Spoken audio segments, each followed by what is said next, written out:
3학년 친구들 안녕하세요. 자, 이번 시간에는 대한민국 정부가 수립된 이후 곧바로 우리가 이제 분단이 되었잖아요. 그런 상황 속에서 냉전 체제가 확산이 되면서 2년 대립으로 인한 전쟁까지 일어나게 되는데요.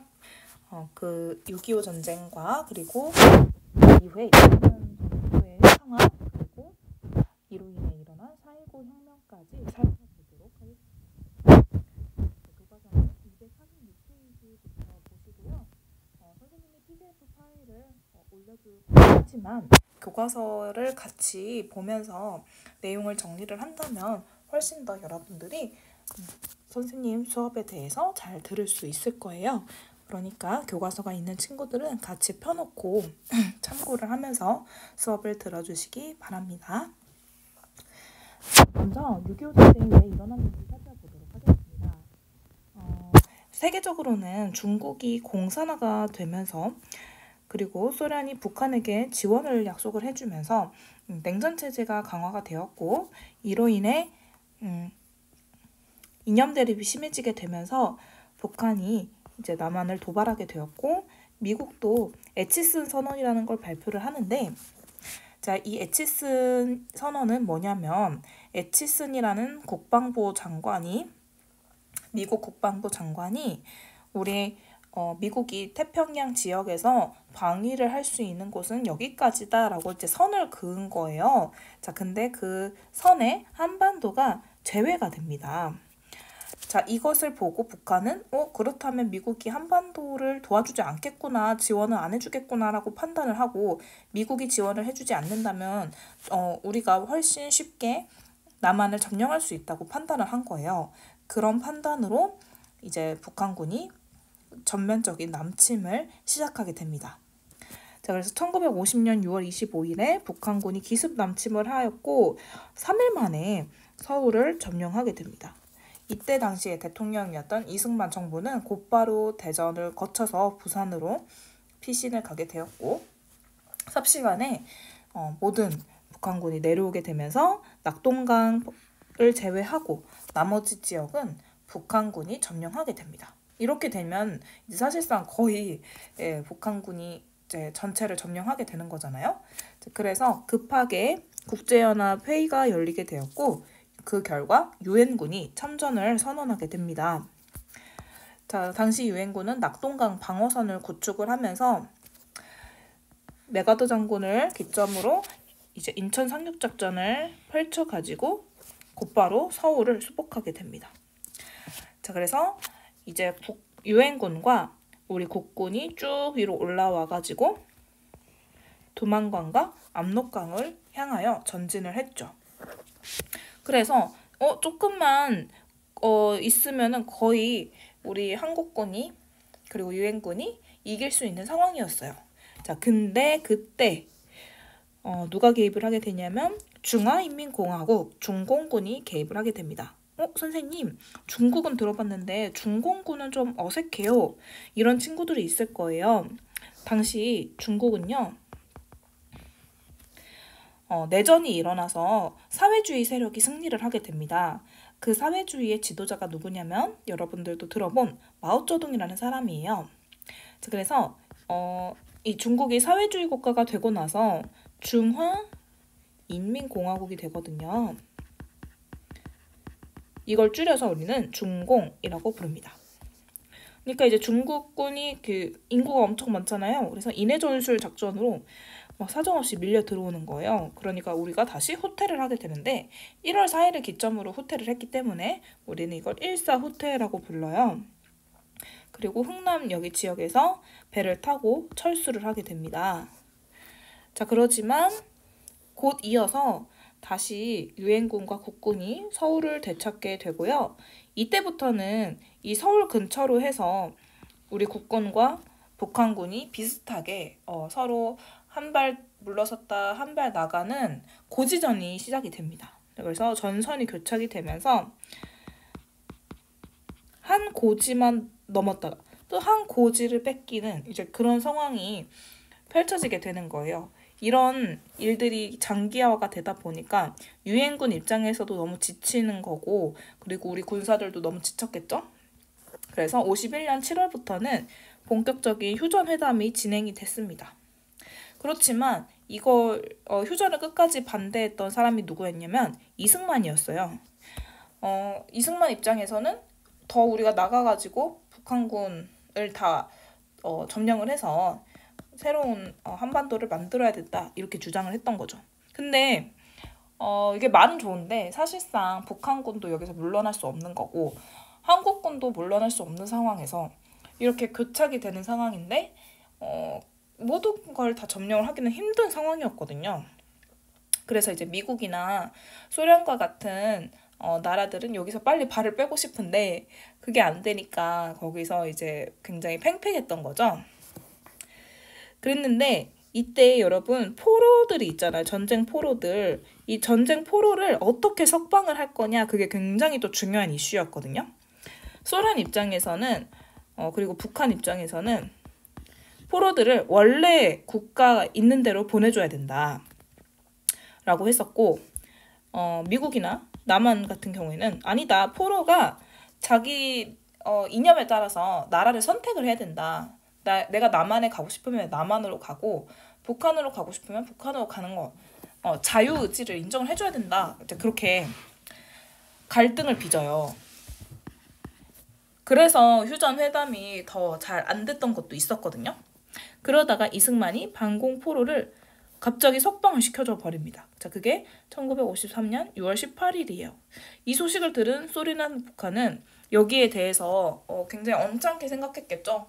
왜냐하면 그냥 석방을 해줘서 이 포로들이 북한이나 그 원래 국가로 안 가는 경우가 있었단 말이죠. 그래서 이 휴전회담이 잘 안 될 뻔했는데 그 안 되는 걸 사실은 이승만은 바랬던 거예요. 왜냐면 휴전을 하게 되면은 이제 북한 지역을 자기네들이 차지를 못하니까 정치적으로 일부러 계산한 것이었죠. 자, 그 결과 휴전협정이 잘 안 맺을 뻔했는데 그럼에도 불구하고 소련 입장에서는 너무 전쟁에서 지쳐버리니까 결국에는 정전협상을 하게 되었고 7월 27일 날 정전협정을 체결하게 됩니다. 자, 그래서 정전협정 체결 이후에는 비무장지대를 설치를 해서 서로 넘어오지 못하게 했었고 포로의 자유의사를 존중한 포로 교환에 합의를 하게 됩니다. 결국에는 합의를 했죠.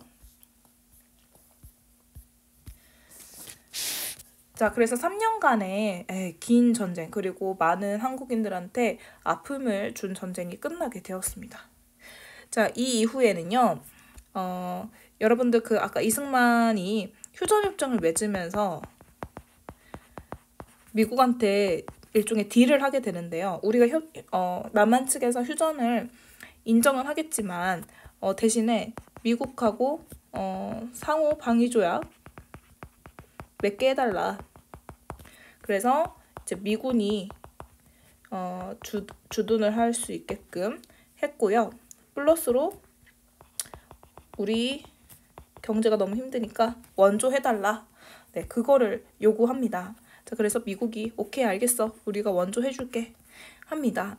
자, 이때 미국이 원조를 해줬던 게 뭐냐면요. 잉여 농산물이에요. 자, 그게 대표적인 게 쌀과 설탕 그리고 면화였어요. 그래서 이거를 가지고 산업을 발달하게 되는데 그게 바로 삼백산업이에요. 쌀, 설탕, 면화 모두 다 하얀색이기 때문이죠. 그래서 이때 또 발전을 했던 게 대표적인 게 CJ제일제당과 같은 기업이 많이 성장을 하게 됩니다. CJ제일제당은 쌀이나 그런 설탕 같은 거를 가지고 가공을 해서 판매를 하면서 돈을 많이 벌거든요. 그리고 또 한 가지 귀속재산 처리법을 제정을 하면서 일제강점기 일본인 소유의 공장들을 민간인한테 넘겨주면서 그 넘겨주는 대가로 또 돈을 받아가지고 그거를 가지고 국가 경제에 쓰게 됩니다. 그렇지만 이 과정 속에서 특정 기업에게만 혜택을 집중을 하는 문제가 일어나기도 했었죠. 그러다가 1950년대 말에는 경제 위기가 오게 되는데 그 이유는 미국이 원조를 점점 중단했기 때문이에요. 그리고 그 원조가 유상차관, 빌려주는 걸로 그냥 공짜가 아니라 빌려주는 걸로 전환이 되면서 그 경제 부담이 고스란히 우리나라로 오게 되었던 것이죠. 그 과정에서 이승만 정부는 제대로 대처를 못했어요. 그러다 보니까 경제 성장률은 완전 낮아지고 또 다시 한국의 경제가 굉장히 위기, 너무너무 힘든 상황으로 오게 됩니다. 그러니까 오히려 사람들 사이에서는 일제강점기 시대 때보다 더 빈궁해졌다, 이런 이야기까지 나왔던 거예요. 네, 그래서 미국의 원조가 점점 많아지다가 꺾이는, 60년대로 넘어가면 꺾이는 일들이 일어나면서 이승만 정부도 위기를 겪게 되는 것이었습니다. 자, 근데 이 미국이요, 이렇게 원조 경제를 해준 걸 보면, 선생님, 미국 너무 좋은 나라 아니에요?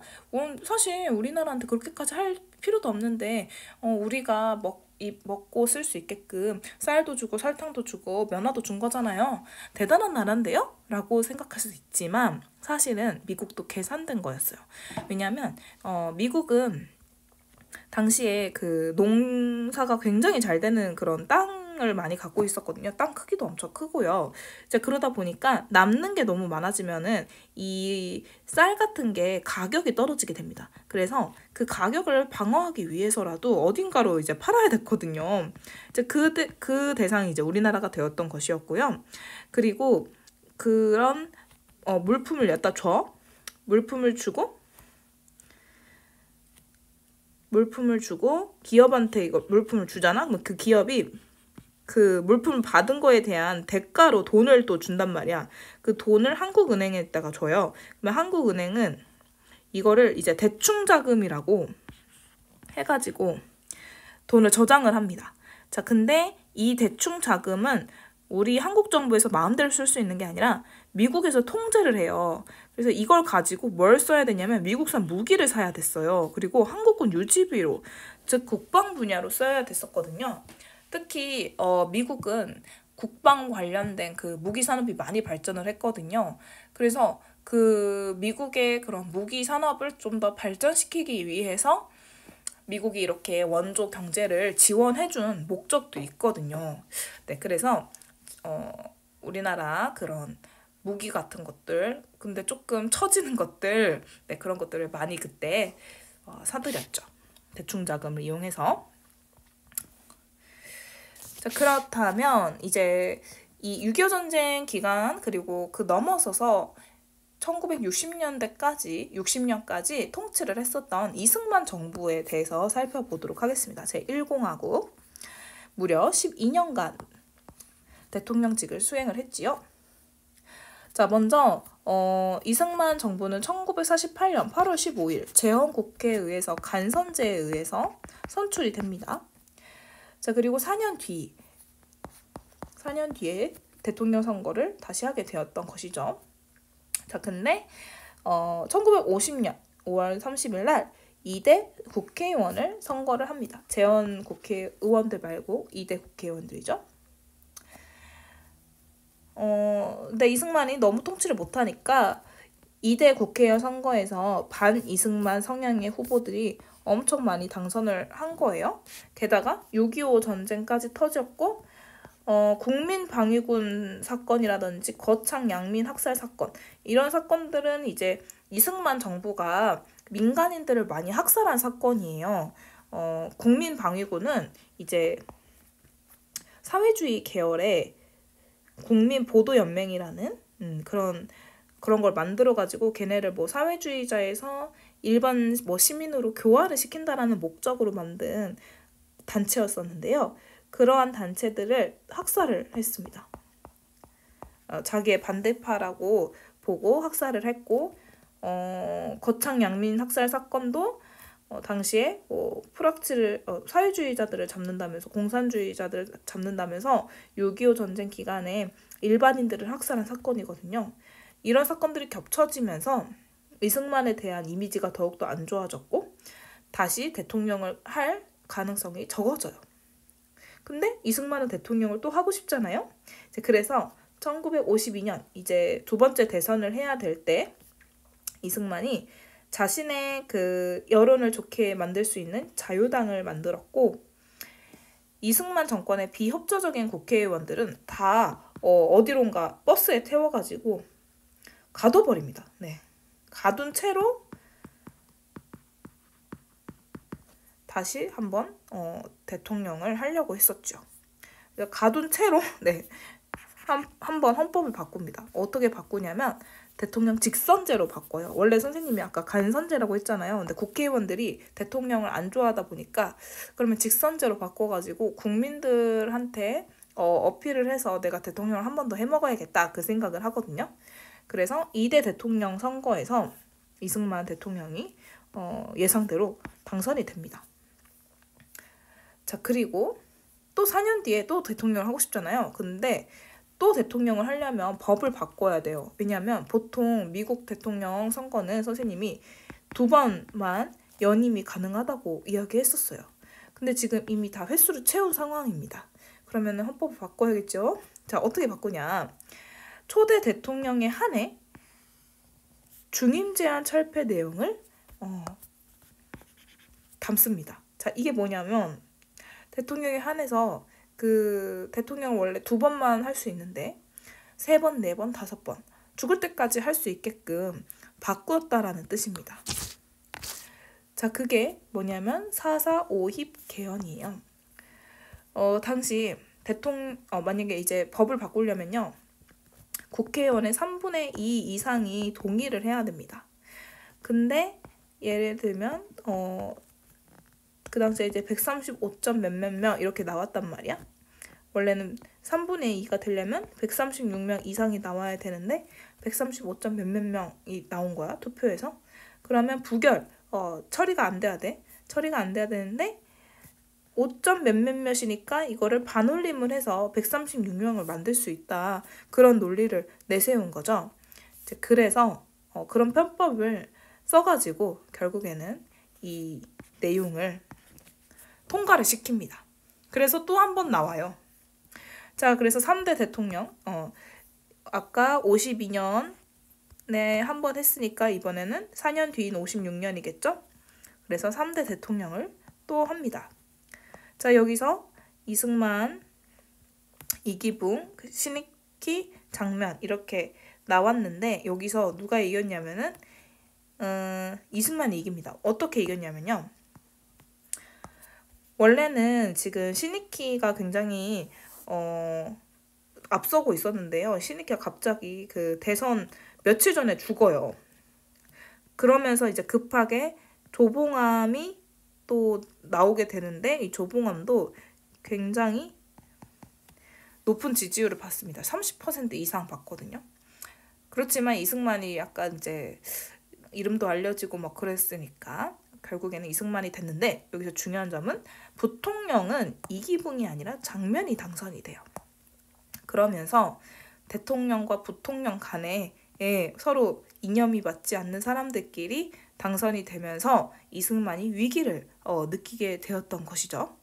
그런 상황 속에서 당시 인기 있었던 정치인인 조봉암을 숙청을 시키는데요. 그게 바로 진보당 사건이라는 겁니다.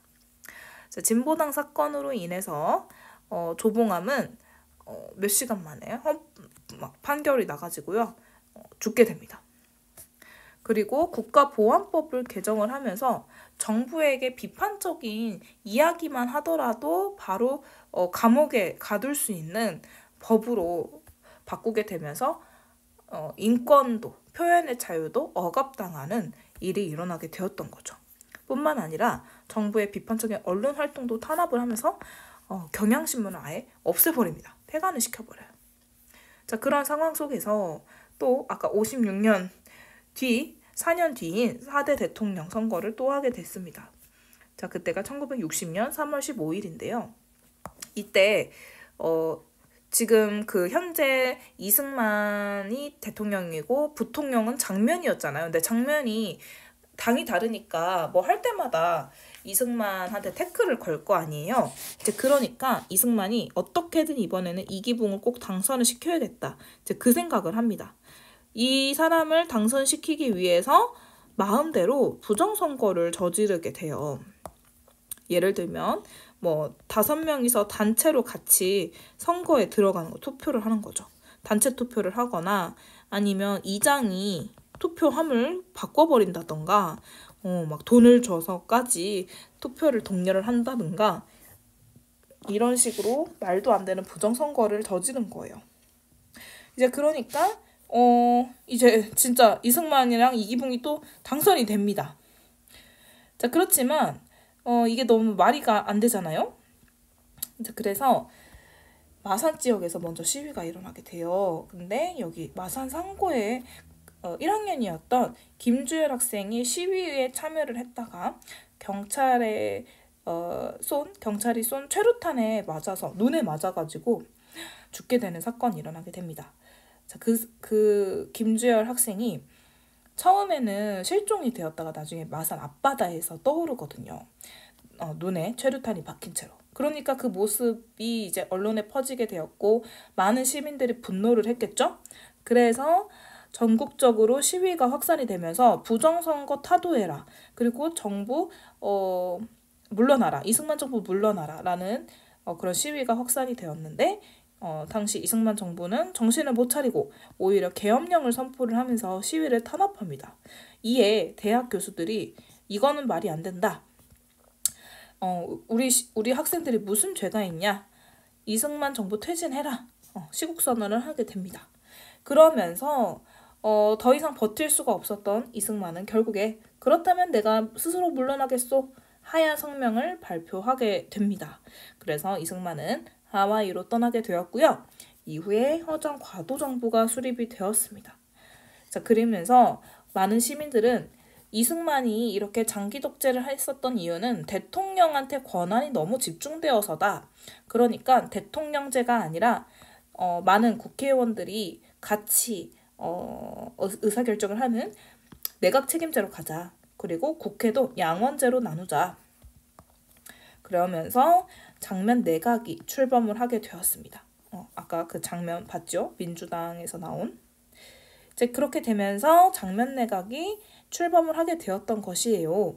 자, 근데 장면 내각은 너무 짧았어요, 여러분. 1년밖에 안 됐거든요. 자, 그러면서 제2공화국이 나오게 되는데요.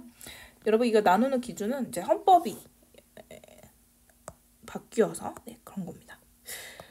그래서 대통령은 윤보선 그리고 국무총리는 장면을 기반으로 하는 민주당 내각이 만들어지게 되었습니다.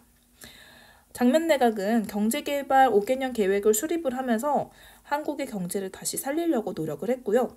지방자치제를 실시하면서 국가 권력이 한쪽으로만 너무 치우치지 않게 했고 공무원 공개채용 제도 같은 걸 실시를 하면서 투명한 정치를 하려고 했었습니다.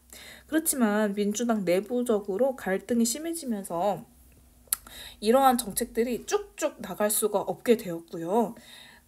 사회개혁 문제 같은 것도 소극적으로 대응을 했고 부정선거 책임자 그리고 부정축제자 이런 부정으로 돈을 번 사람들을 처벌하는 거에 대해서도 소극적이면서 점차 우리 시민들은 장면 내각에 실망하게 되었어요. 게다가 뭔가 성과도 보여주지 못한 채 경제는 더욱더 어려워지기만 하게 되었던 거죠.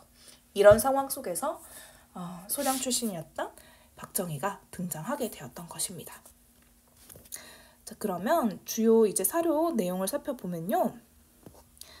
2대 국회의원 선거에서 이승만 계열이 너무너무 적게 차지를 하게 되면서 위기감을 느꼈던 이승만이 이제 헌법을 바꾸게 되었던 것이고요. 그 다음에 3대 대통령 선거에서 부통령 후보자 장면이 나왔던 거 신익희 나왔지만 이제 곧 이어서 죽게 되지요. 나왔다가 못 살겠다 갈아보자 이 슬로건이 굉장히 박히게 되면서 민주당이 상승세로 가게 되었어요. 그렇지만 자유당에서는 갈아봤자 더 못 산다 라고 이야기를 하면서 네거티브 싸움을 했고요. 이분이 조봉암 씨입니다. 진보당으로서 평화통일을 주장을 하면서 시민들한테 큰 호응을 받았지만 이승만 정부에서 조봉암을 이제 사회주의자, 공산주의자로 몰아가면서 결국에는 죽음에 이르기까지 되었습니다. 마지막에 막걸리 한 사발 달라고 했는데도 안 좋다고 해요. 자, 그리고 국가보안법의 주요 내용 이거는 이제 허위사실을 발설한 유포하기만 해도 5년 이하의 징역에 처한다라는 건 어마어마한 일이죠. 대통령을 비판하면 10년 이하의 징역에 처한데요. 표현의 자유가 완전히 막혀버렸죠. 거의 뭐 옛날 황제 보듯이 하던 것이 생각이 납니다. 네, 그리고 사전투표를 해가지고 막 이미 이승만과 이기붕 득표율을 올리는 그런 일들. 그리고 4.19 혁명에서는 정말 많은 어린 학생들도 참여를 했습니다. 여러분 여기 보시면 초등학교 학생들이잖아요. 우리 부모 형제들에게 총뿌리를 겨누지 마라. 모든 시민들이 일어났던 혁명이라는 걸 알 수가 있습니다. 네, 그리고 대학교 순환 시국선언. 3.15 선거요, 부정선거에 대해서 대대적으로 공개적으로 비판을 하면서 더 이상 이승만이 버틸 명분이 사라지게 되었고, 특히 그 시기에 미국에서 원조 경제도 끊게 되면서 이승만에 대한 지지도가 완전히 하락한 상태였었고, 심지어는 미국조차도 이승만 정부에 대해서 부정적이게 되면서 더 이상 버틸 수가 없어서 스스로 대통령직에서 내려오게 되었던 것입니다. 자, 그러면 오늘은 여기까지 살펴보고요. 또 다음 시간에는 5.16 군사 쿠데타로 생긴 박정희 정부에 대해서 살펴보도록 하겠습니다.